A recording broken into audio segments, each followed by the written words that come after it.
तो आज हम अध्याय 6 रक्त और हमारा शरीर पाठ का अध्ययन करेंगे।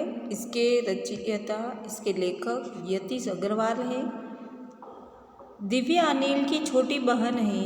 यूँ तो वह शुरू से ही कमज़ोर है, लेकिन इधर कुछ दिनों से उसे हर समय थकान महसूस होती रहती है। यानी कि उसको अनुभव होता है कि वो बहुत थक गई है। मन किसी काम में नहीं लगता, भूख भी पहले से कम हो गई है। अस्पताल में उसे डॉक्टर ने देखा तो कहा, लगता है दिव्या के शरीर में रक्त की कमी हो गई है, जांच कराकर देखते हैं। यह कहकर उन्होंने दिव्या को रक्त की जांच के लिए पास के एक कमरे में भेज दिया।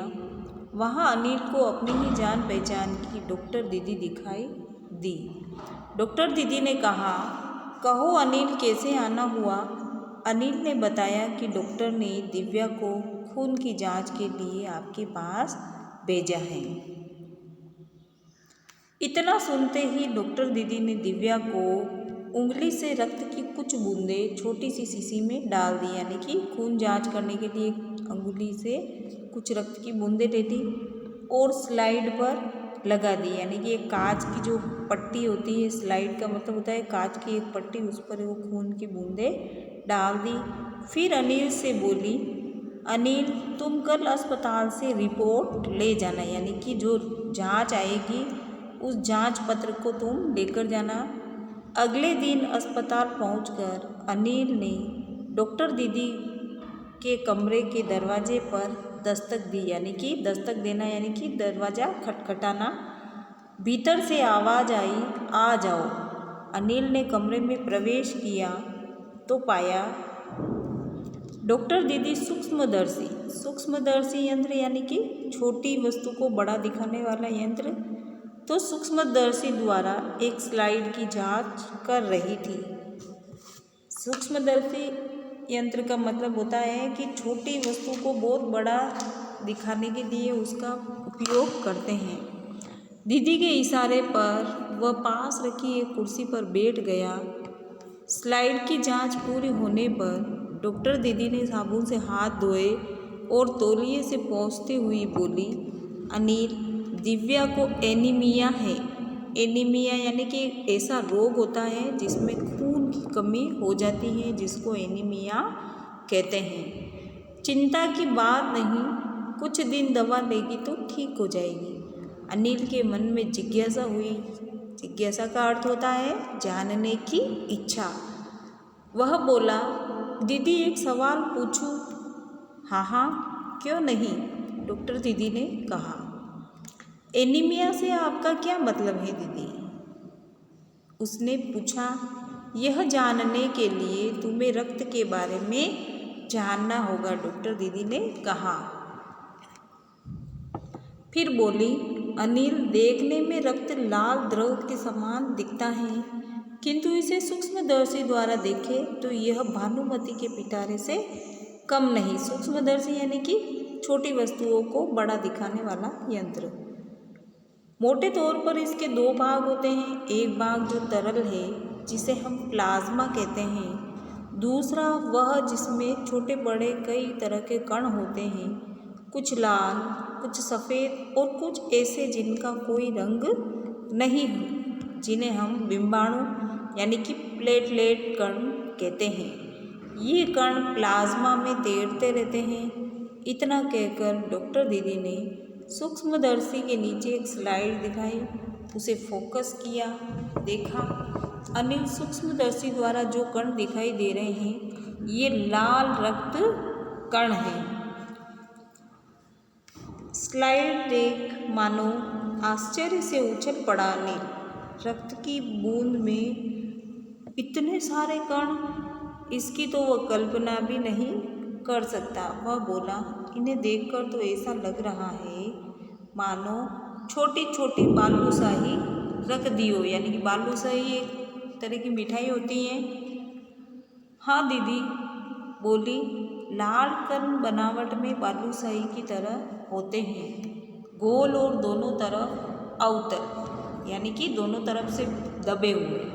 अवतल का मतलब होता है दबे हुए तल वाला, यानी बीच में दबे हुए रक्त की एक बूंद में इनकी संख्या लाखों होती है।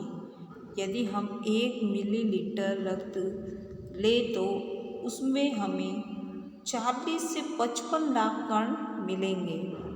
इनके कारण ही हमें रक्त का लाल रंग नज़र आता है। ये कण शरीर के लिए दिन रात काम करते हैं। सांस लेने पर साफ हवा से जो ऑक्सीजन तुम प्राप्त करते हो, यानी कि ऑक्सीजन क्या होती है? जीवनदायी गैस, यानी कि जीवित रहने के लिए अत्यंत आवश्यक एक गैस जिसे हम प्राणवायु भी कहते हैं। तो ऑक्सीजन तुम प्राप्त करते हो, उसे शरीर के हर हिस्से में पहुंचाने का काम इन कणों का ही है। इनका जीवन काल लगभग 4 महीने होता है। 4 महीने के होते होते ये नष्ट हो जाते हैं, लेकिन एक साथ नहीं, यानी कि आगे वाले थोड़े नष्ट हो जाते हैं तो धीरे धीरे पीछे और नए रक्त कण बनते हैं, फिर वो पुराने हो जाते हैं, वो ख़त्म होते हैं, उसके बाद फिर नया रक्त बन जाता है। तो कुछ आज, कुछ कल, कुछ उसके अगले दिन, यानी कि रोज़ थोड़े थोड़े लाल रक्त कण कम होते जाते हैं और नए बनते जाते हैं। तब तो कुछ ही महीनों में ये खत्म हो जाते होंगे, अनिल ने कहा। यह सुनकर डॉक्टर दीदी मुस्कुरा उठी, बोली, नहीं, ऐसा नहीं होता। शरीर में हर समय नए कण बनते रहते हैं जो नष्ट कणों का स्थान ले लेते हैं।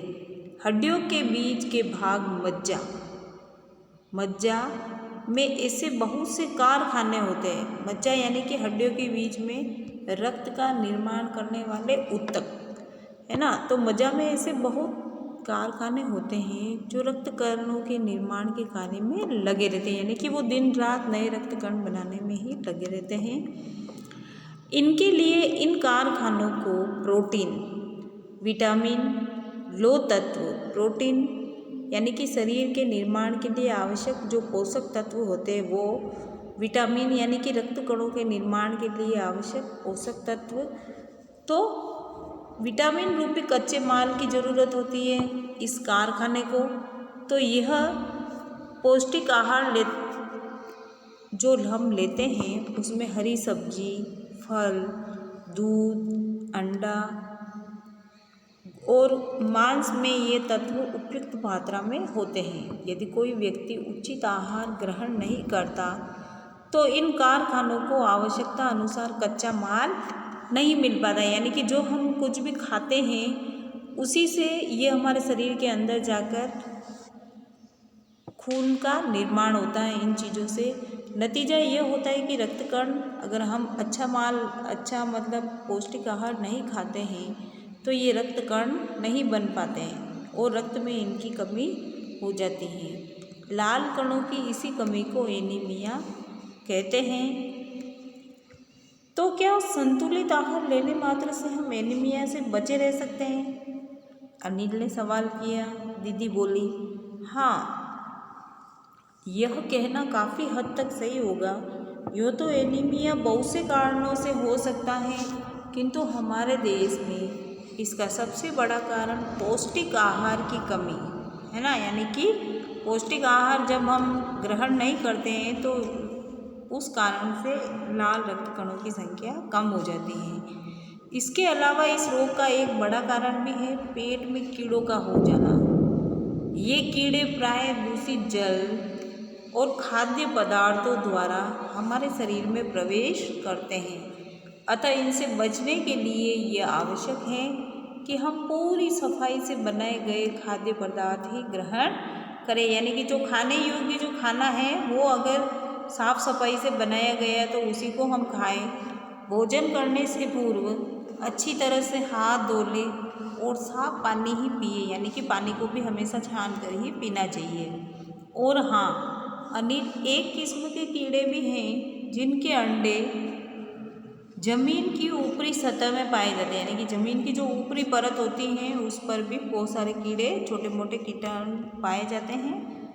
इन अंडों से उत्पन्न हुए लार्वे त्वचा के रास्ते शरीर में प्रवेश कर आंतों में अपना गढ़ बना देते हैं, यानी कि हम जब नंगे पैर घूमते रहते हैं मिट्टी में, तो मिट्टी में जो कीड़ों के जो अंडे होते हैं वो हमारे पैरों पे लग जाते हैं और धीरे धीरे वो हमारे शरीर के अंदर पहुंच जाते हैं और आंतों में अपना घर बना लेते हैं। इससे बचने के लिए हमें क्या करना चाहिए?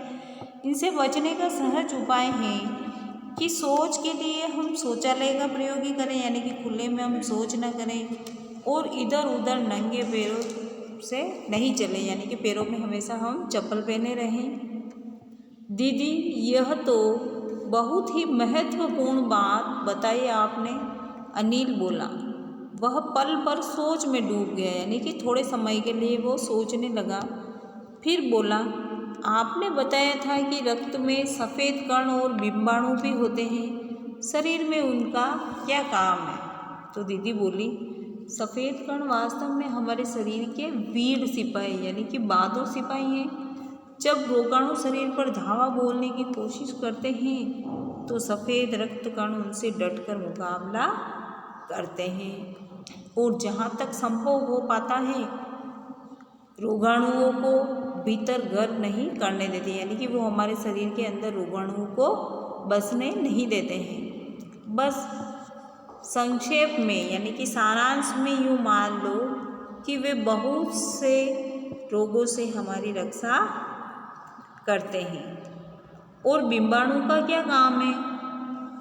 चोट लगने पर रक्त जमाव क्रिया में मदद करना, यानी कि जब हमारे को चोट लग जाती है तो रक्त के तरल भाग प्लाज्मा में एक विशेष किस्म की प्रोटीन होती है जो रक्तवाहिका की कटी फटी दीवार में मकड़ी के जाले के समान एक जाला बुन लेती है। रक्तवाहिका यानी कि रक्त ले जाने वाली जो नली होती है उसके आसपास एक जाला बुन देती हैं। बिंबाणु इस जाले से चिपक जाते हैं और इस तरह दीवार में आई दरार पड़ जाती है, यानी कि जब कभी हमें चोट लग जाती है तो उस पर ये जो रक्तवाहिका की जो कटी फटी दीवार होती है उसमें ये बिंबाणु एक जाले का निर्माण करते हैं तो उससे खून हमारा बहना बंद हो जाता है। अनिल बोला, दीदी लेकिन घाव गहरा हो तब तो खून बहता ही चला जाता है, यानी कि बहुत ज़्यादा मतलब गहरा घाव हो गया हो तो। हाँ, ऐसे समय में उस व्यक्ति को जल्दी से डॉक्टर के पास ले जाना चाहिए।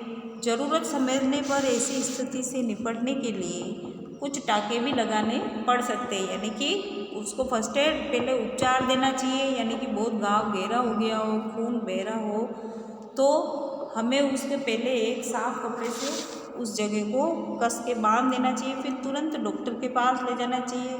डॉक्टर घाव की स्थिति को देखकर उसमें टाँके लेकर उस चोटिल व्यक्ति को राहत पहुंचाता है।